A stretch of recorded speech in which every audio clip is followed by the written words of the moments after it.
स्वदेश आर देख रहे हैं आप, आपके साथ मैं हूं प्रशांत पांडे। ईटी नाउ स्वदेश को एक्सक्लूसिव सूत्रों से पता चला है कि पैसे जुटाने के लिए बायजूस आकाश एजुकेशन में अपनी हिस्सेदारी कम कर सकता है। ज्यादा इस पर जानकारी देने के लिए अनुराग जोशी हमारे साथ हैं। अनुराग, बताएं क्या है खबर।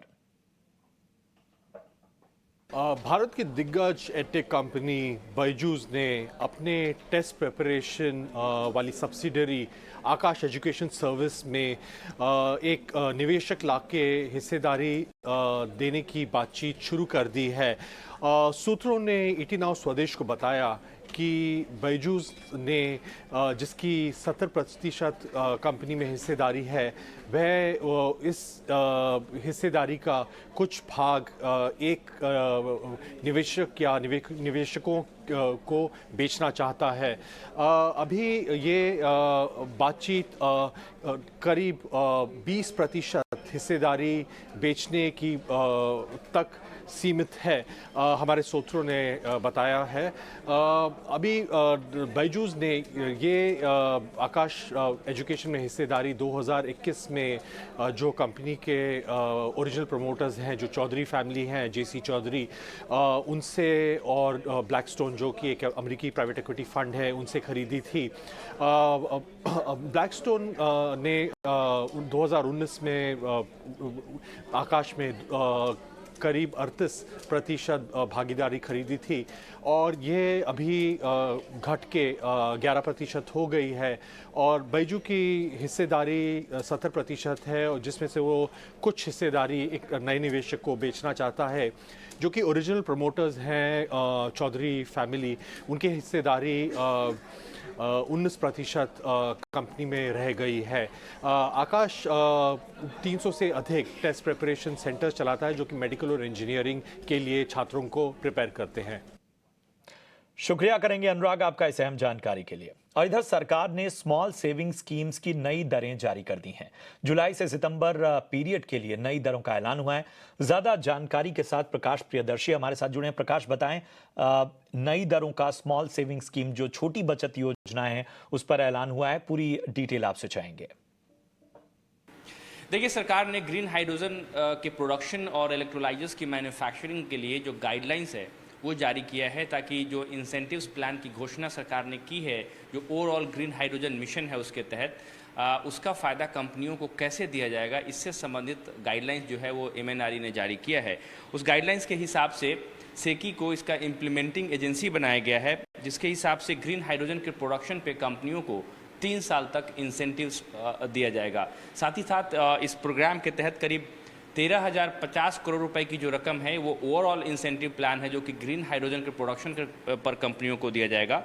और अगर आप माफी चाहेंगे, आपको जो खबर थी वो रेट इंटरेस्ट बढ़ाने को लेकर थी। फिलहाल हम आपको जो है वो ग्रीन हाइड्रोजन मिशन पे आखिर हमारे सहयोगी क्या जानकारी दे रहे हैं वो सुना लेते हैं। सरकार ने इलेक्ट्रोलाइजर बनाने और ग्रीन हाइड्रोजन के उत्पादन में इंसेंटिव का लाभ उठाने के लिए दिशा निर्देश जारी किए हैं। प्रकाश उसके बारे में पूरी जानकारी ग्रीन हाइड्रोजन पर दे रहे हैं। देखिए, सरकार ने ग्रीन हाइड्रोजन के प्रोडक्शन और इलेक्ट्रोलाइजर्स की मैन्युफैक्चरिंग के लिए जो गाइडलाइंस है वो जारी किया है, ताकि जो इंसेंटिव्स प्लान की घोषणा सरकार ने की है, जो ओवरऑल ग्रीन हाइड्रोजन मिशन है उसके तहत, उसका फ़ायदा कंपनियों को कैसे दिया जाएगा, इससे संबंधित गाइडलाइंस जो है वो एमएनआरई ने जारी किया है।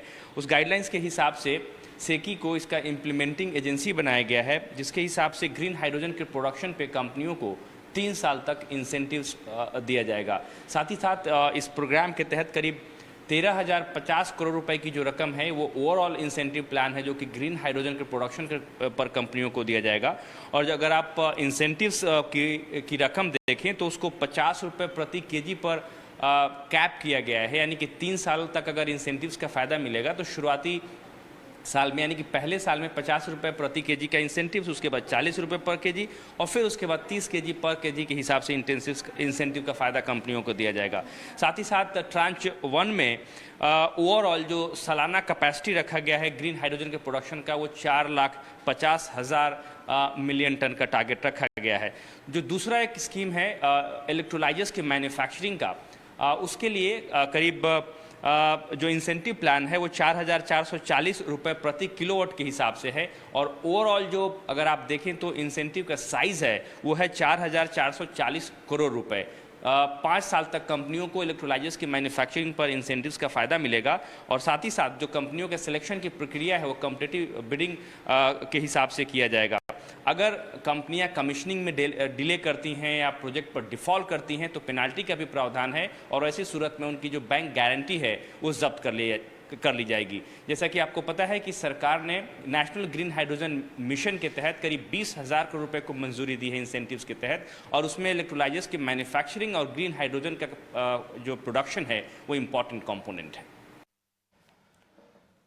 और चलिए आपको उस अहम खबर के बारे में बता दें जिसके बारे में हम जिक्र कर रहे थे। सरकार ने जो छोटी बचत योजना है, स्मॉल सेविंग स्कीम है, उसकी नई दरें जारी कर दी हैं। जुलाई से सितंबर पीरियड के लिए नई दरों का ऐलान किया गया है। आपको बता दें कि जो नई दरें हैं उसमें अगर छोटी बचत योजनाओं में 1 साल की जो डिपॉजिट है उस पर 6.8% से ब्याज दरें बढ़ाकर 6.9% किया गया है। 2 साल की डिपॉजिट पर दरें 6.9% से बढ़ाकर 7% की गई है, और 5 साल के रेकरिंग डिपॉजिट पर ब्याज दर 6.2% से बढ़ाकर 6.5% किया गया है। चलिए अगली खबर की ओर रुख करते हैं। कल से एचडीएफसी बैंक और एचडीएफसी का मर्जर प्रभावी हो जाएगा, यानी एचडीएफसी का वजूद एचडीएफसी बैंक में मिल जाएगा। आज जो एचडीएफसी की बोर्ड बैठक जिस पर नजरें हैं वो काफी जज्बाती बोर्ड बैठक बताई जा रही है। अंकुर मिश्रा इस बोर्ड बैठक के बारे में ज्यादा जानकारी दे रहे हैं। दीपक पारेख ने आखिरी बार एचडीएफसी की बोर्ड बैठक में शिरकत की, और इसी के साथ 1977 में दीपक पारेख के चाचा एचटी पारेख ने जो इंस्टीट्यूशन को तैयार किया था, बिल्ड किया था, वो अब एक नए स्वरूप में आने की तैयारी में है। हम अगर पूरे टाइमलाइन की बात करें तो 1977 में एचटी पारेख ने इसकी स्थापना की थी, और 1978 में पहली बार 30,000 रुपए का लोन दिया गया था। 1981 में लोन 100 करोड़ के पार हुआ, और 1992 में दीपक पारेख एचडीएफसी के चेयरमैन बने। 2003 में एचडीएफसी और एचडीएफसी बैंक के बीच में एक करार हुआ जिसमें लोन सोर्सिंग पर सहमति हुई। साथ ही साथ अगर 2006 की बात करें तो लोन बुक है वो 1 लाख करोड़ के पार कर गई, और 2022 में पहली बार ऐसा हुआ कि पूरे साल में 2 लाख करोड़ रुपए से ज़्यादा के लोन का डिसबर्समेंट किया गया। 2022 में कंपनी ने ऐलान किया कि जो एचडीएफसी बैंक है और एचडीएफसी का मर्जर हो जाएगा, और 1 जुलाई 2023 फाइनली वो डेट तय हो गई जहां से ये मर्जर इफेक्टिव होगा। अगर हम मार्केट कैप के हिसाब से बात करें तो FY95 में ये जो कुल मार्केट कैप था जो इंस्टीट्यूशन का वो था 1850 करोड़ रुपए। 2000 में 5,000 करोड़ रुपए हुआ, 2003 में 10,000 करोड़ रुपए हुआ, और 2021 में फाइनली 5 लाख करोड़ रुपए तक पहुंच गया। मर्जर के बाद की तस्वीर ऐसी है कि जो बैंक का कुल एसेट साइज होगा वो 23 लाख करोड़ होगा, मुनाफा 60,000 करोड़ रुपए से ज़्यादा, ब्रांच जो होंगी 8,300 से ज़्यादा, कर्मचारी 1,77,000 से भी ज़्यादा, और ग्राहक 12 करोड़ से भी ज़्यादा। जो गाइडेंस यहाँ पर एचडीएफसी बैंक ने दिया है कि निम 3.7 से 3.8% तक रह सकती है, ग्रोथ 20% लगातार रहेगी, कॉस्ट टू इनकम 30 से 35%, और रिटर्न ऑन एसेट्स 1.9 से 2.1% तक का रह सकता है मर्ज्ड एंटिटी का। और जून में ऑटो सेक्टर की बिक्री के आंकड़े कैसे रह सकते हैं, बता रही हैं सृष्टि। जी बिल्कुल, कमर्शियल व्हीकल और साथ ही ट्रैक्टर दोनों में ही महीने दर महीने हम बढ़त की उम्मीद कर रहे हैं। जैसे कि आपने ट्रैक्टर में बोला कि मॉनसून आ चुका है, जिसके चलते डिमांड में भी एक अपटिक देखने को मिला है। कमर्शियल व्हीकल सेगमेंट जो कि महीने दर महीने एक डिक्लाइनिंग ट्रेंड यानी गिरावट का ट्रेंड दिखा रहा था, उससे उभरता हुआ इस बार महीने दर महीने बिक्री में बढ़त की उम्मीद कर रहे हैं, और यहाँ पे बस सेगमेंट अच्छा प्रदर्शन करता हुआ नजर आया है।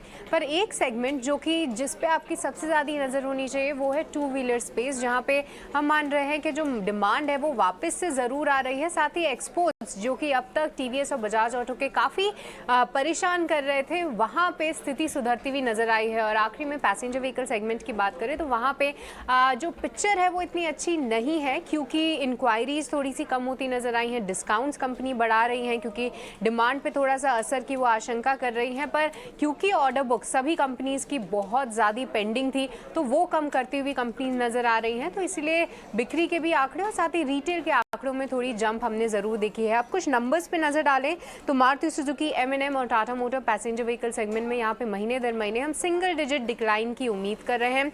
वहीं अगर कमर्शियल व्हीकल सेगमेंट की बात करें तो जैसे कि एक हल्की बढ़त की हम उम्मीद की बात कर रहे थे, तो आयशर मोटर्स, टाटा मोटर्स और साथ ही अशोक लेलैंड यहाँ पे महीने दर महीने सिंगल डिजिट ग्रोथ की हम उम्मीद लगा के चल रहे हैं। वहीं hero MotoCorp two wheeler space से यहाँ पे उम्मीद है कि 4.9 लाख गाड़ियाँ बेचेगा। बजाज ऑटो से 3.5 लाख की उम्मीद है।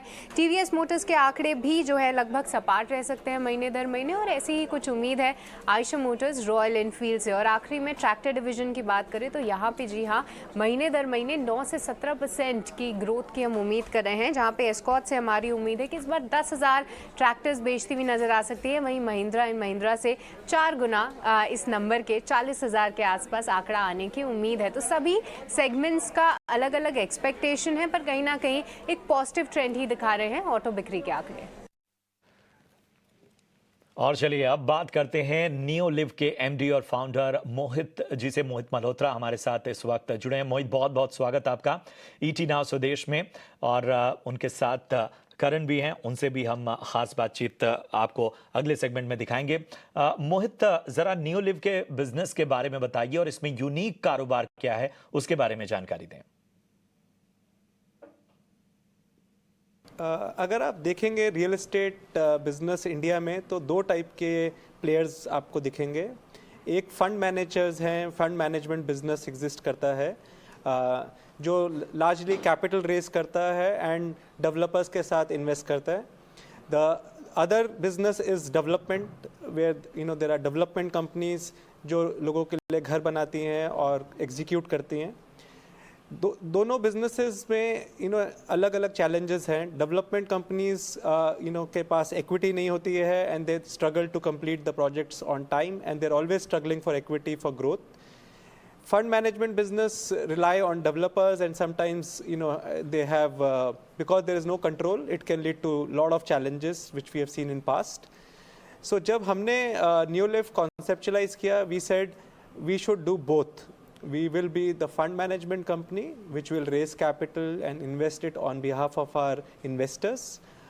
But we will not rely on any third party developer to do the development. हम अपना development खुद करेंगे और एक integrated platform क्रिएट किया गया है जिसमें right from capital to customer सब कुछ एंड टू एंड कंट्रोल किया जा रहा है। उसका बेनिफिट हमारे फंड इन्वेस्टर्स के लिए है कि there is no reliance on any third party for doing execution. They are getting best in class execution team at the lowest cost. And हमारे कस्टमर्स के लिए सबसे अच्छी चीज़ ये है कि एक फंड बैक्ड प्रोजेक्ट्स हैं जो इंश्योर करता है कि टाइमली डिलीवरी होगी, because capital has always been the source जिसकी वजह से प्रोजेक्ट्स लेट हो जाते हैं। एंड दोनों ही चाहे वो कस्टमर्स हो या इन्वेस्टर्स हो, they are getting access to the best team in the industry at the lowest cost, and that's how we are going to create a successful partnership with our investors and with our customers. Mohit, एक और सवाल है मेरा आपसे ही कि पूंजी का इस्तेमाल कहाँ करने की योजना है, कहाँ की प्लानिंग है? हमारा एक माइनॉरिटी डाइल्यूशन हो रहा है and funds utilization is largely for working capital needs for brand building. जो पैसा लैंड की तरफ जाएगा, जॉइंट वेंचर्स की तरफ जाएगा, वो हमारे फंड बिजनेस से आएगा। So that's how we have planned this. और हमारे साथ करण भगत भी जुड़े हुए हैं और करण भी लगातार इस पर चर्चा करने के लिए बने हुए हैं। करण भगत फाउंडर हैं, एमडी और सीईओ हैं 361 के। करण, इस इन्वेस्टमेंट के क्या मायने हैं 361 के लिए? हमारे एसेट मैनेजमेंट बिजनेस के लिए ऑब्वियसली थोड़े एसेट क्लासेस है जो हम खुद बिल्ड करना चाहते हैं। For example listed equity, unlisted equity, private credit, ये तीनों में हमने बहुत डीप इन्वेस्टमेंट टीम्स बनाई हैं। बट थोड़े एसेट क्लासेस है जो हमें आउटसाइड एक्सपर्ट्स के साथ टाई अप करके बनाने की इच्छा है। रेजिडेंशियल रियल एस्टेट उनमें से एक कैटेगरीज है और ये हमारे लिए बहुत यूनिक पार्टनरशिप है, बिकॉज जैसे मोहित ने बताया हमारे लिए capital, platform, operating company partnership as well as a professional entrepreneur जो हम लोग के जैसे ही बिजनेस बना रहा है, वो चारों का कॉम्बिनेशन हमें इस जॉइंट वेंचर, इस पार्टनरशिप से मिल रहा है और वही हमारे लिए सबसे बड़ा अट्रैक्शन है। Having said that, residential real estate बहुत बड़ा कैटेगरी है इन्वेस्टमेंट्स का ओवर द नेक्स्ट 10, 15, 20 ईयर्स, और अगर हम लोग सक्सेसफुली कैपिटल, कंज्यूमर और वेल एज एग्जीक्यूशन तीनों को साथ में ला के कम्प्लीट कर पाए तो हमारे इन्वेस्टर्स के लिए भी वो अच्छा इन्वेस्टमेंट अपॉर्चुनिटी रहेगा। सो दोनों तरह से, एसेट मैनेजमेंट साइड से प्लस एंटरप्रेन्योरशिप साइड से प्लस इक्विटी ओनरशिप साइड से, ऑल तीनों मिला के हमें ये बहुत अच्छा अपॉर्चुनिटी लगता है। बहुत बहुत शुक्रिया करेंगे करण और इसके साथ ही मोहित, आप दोनों का इस चर्चा के लिए, और आप दोनों को बहुत बहुत शुभकामनाएं आगे के लिए। चलिए अगली खबर की ओर बढ़ते हैं। महिंद्रा टाटा के दबदबे वाले एसयूवी के बड़े बाजार में खलबली मचने वाली है। बारिश के मौसम में कंपनियां आधा दर्जन एसयूवीज लॉन्च करने जा रही हैं। कौन सी नई एसयूवीज धूम मचाने को तैयार हैं और प्राइस कैटेगरी क्या होगी, हमारे सहयोगी सुमित चतुर्वेदी इसके बारे में जानकारी दे रहे हैं। ग्राहकों के लिए कंपनियां हर महीने नई गाड़ियां उतारती हैं, पर जुलाई खास होने वाला है क्योंकि जुलाई में लगभग 6 नई एसयूवी दिखाई जाएंगी या फिर लॉन्च होंगी। ये आधा दर्जन हो जाता है। कस्टमर जो हैं, ग्राहक जो खरीदने वाले हैं, वो कंफ्यूज हो जाएंगे क्या खरीदें और क्या ना खरीदें। शुरुआत करते हैं मारुति सुजुकी इन्विक्टो से। ये गाड़ी जो मारुति की सबसे महंगी गाड़ी होने वाली है, टोयोटा इनोवा हाई क्रॉस का रीबैज्ड वर्जन होगी। इसमें हाइब्रिड इंजन होगा। इसका दाम लगभग 25 से 30 लाख रुपए के बीच रखा जाएगा। मारुति इसको कम यूनिट उत्पाद ही देख रही है क्योंकि पर मारुति के लोगों के लिए, जो ग्राहक है, खरीदने वालों के लिए ऐसी गाड़ी, बहुत ही महंगी गाड़ी पहली बार आएगी। फिर बात करते हैं Hyundai Exter की। Hyundai Exter जो है वो गाड़ी अपने आप में छोटी एसयूवी रहने वाली है। Hyundai के लिए लगभग 10 लाख रुपए की उतारी जाएगी। टाटा पंच जो गाड़ी है उसका राइवल होगी ये। इसमें 1.2 लीटर का जो इंजन है वो power train Hyundai Grand Nios की तरह ही है। ये Hyundai के लिए और कम जो सस्ते ग्राहक हैं, जो सस्ती एसयूवी देख रहे हैं, उनके लिए ये अच्छी दिखाई जाएगी। पर महंगी एसयूवी भी होंगी। Audi Q8 e-tron जो है लगभग 1 करोड़ की होगी। ये इलेक्ट्रिक एसयूवी है। इसमें कुछ चेंज किए जा रहे हैं और Audi चाहती है जो बहुत ही प्रीमियम ग्राहक है उनके लिए ये होगी। इसकी रेंज, इलेक्ट्रिक गाड़ी की रेंज 500 किलोमीटर होगी, पर ये 1 से 1.2 करोड़ के बीच निकाली जाएगी। बात करते हैं होंडा एलिवेट की। होंडा के पास अब तक एसयूवी नहीं थी। होंडा अब एसयूवी लेकर आ रहा है और इसमें वो एसयूवी दिखाने वाला है। लॉन्च वो करेगा फेस्टिवल सीजन में, पर अभी वो दिखाएगा कि ये कैसी एसयूवी होगी। हम पहली बार इसे चलाएंगे और देखेंगे कि क्या ये वाकई अच्छी दमदार गाड़ी साबित होगी या नहीं। फिर बात करते हैं एयरक्रॉस C3 की, जो सिट्रॉयन फ्रेंच की जो कंपनी है उसकी गाड़ी है। तो यहाँ पर ये गाड़ी दिखाई जाएगी। 7 सीटर गाड़ी है। ये अर्टिगा का कंपटीशन है और गाड़ियों का कंपटीशन है, और सिट्रॉयन एक और गाड़ी निकालने जा रहा है मार्केट में। किया अपनी सेल्टॉस जो है एसयूवी, उसका फेसलिफ्ट निकालेगी। कुछ माइनर चेंजेस किए गए हैं, जैसे पैनोरामिक सनरूफ होगा, पर पावर ट्रेन में बदलाव नहीं किया जाएगा। सो ये सब गाड़ियां लगभग 10 लाख रुपए से लेकर 1.25 करोड़ तक सब गाड़ी जुलाई में आएंगी। और देखने की बात यह होगी कि ग्राहक कैसे अपना मन बनाते हैं कि कौन सी गाड़ी खरीदी जाए और कौन सी नहीं। इधर सरकार ने, जैसा हमने आपको पहले बताया, स्मॉल सेविंग स्कीम्स की नई दरें जारी कर दी हैं। हमारे सहयोगी प्रकाश प्रियदर्शी जुड़ चुके हैं इसके बारे में ज्यादा जानकारी देने के लिए। प्रकाश, बताएं।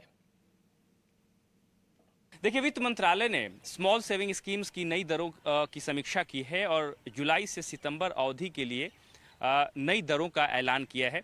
वित्त मंत्रालय ने जो बयान जारी किया है उसके हिसाब से कई स्मॉल सेविंग स्कीम्स हैं जिसमें ब्याज दरों में बढ़ोतरी का फैसला वित्त मंत्रालय ने किया है। अगर आप उस पर नज़र डालें तो 1 साल के लिए जो डिपॉजिट स्कीम है उसमें ब्याज दरों में, जो कि इस वक्त 6.8% है, उसको बढ़ाकर 6.9% करने का फैसला किया गया है। उसी तरीके से 2 साल के डिपॉजिट पर दरों में 6.9% जो इस वक्त है उसको बढ़ाकर 7% करने का फैसला किया है।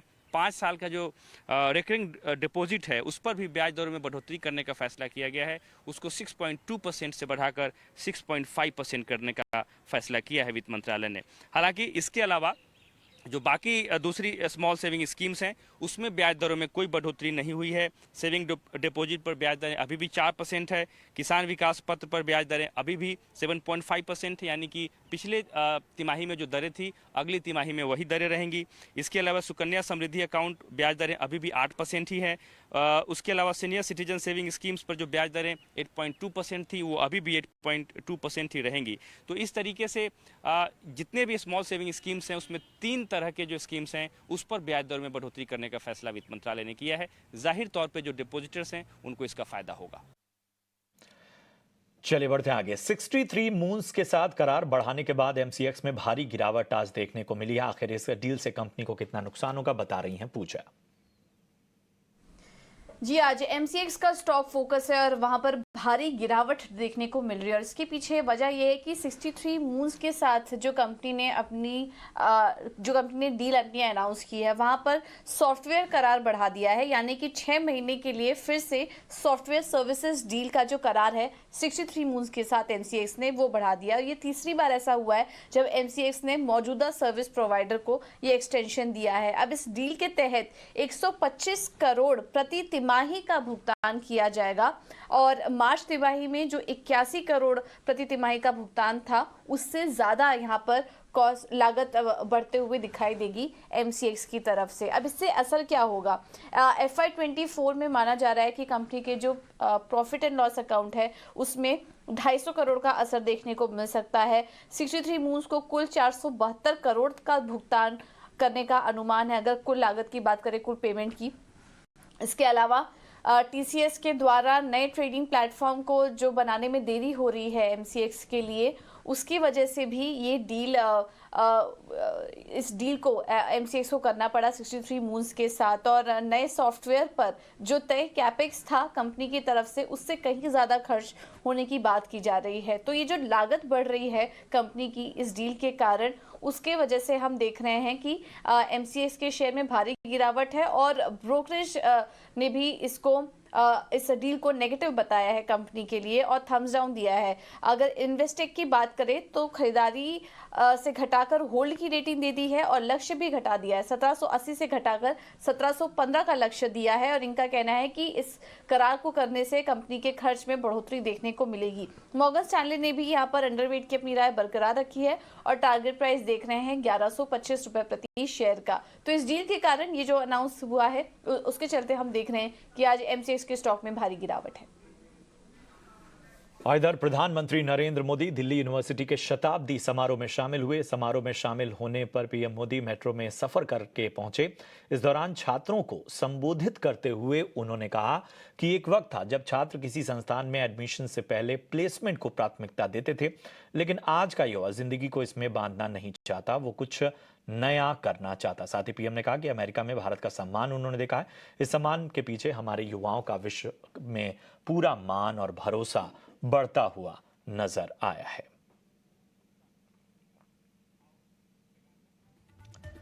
और चलिए इसी के साथ इस बुलेटिन में इतना ही। दीजिए इजाजत। आप देखते रहिए ET नाउ स्वदेश। नमस्कार।